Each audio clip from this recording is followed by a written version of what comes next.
$1 billion. That's how much the General Assembly plans to spend in taxpayer funds for Opportunity Scholarships over the next 10 years. The state's private school voucher program clearly lacks any real accountability and transparency.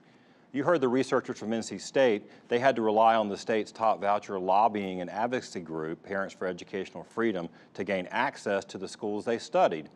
Certainly with this level of state investment, we should not have to rely on school choice activists and lobbyists who frankly have a vested interest in casting the program in the very best light possible. The League of Women Voters report also raised some important questions about whether the state is meeting its constitutional obligation to provide access to a sound basic education by funding clearly religious curriculum that shapes what our students are learning that are receiving these vouchers. And then finally, there's the glaring gap in financial oversight that we've reported on the show. The state's largest recipient of voucher funds, Trinity Christian in Fayetteville, where the son of the school director was convicted of embezzlement, yet still teaches and coaches at the school while serving prison sentence on the weekends.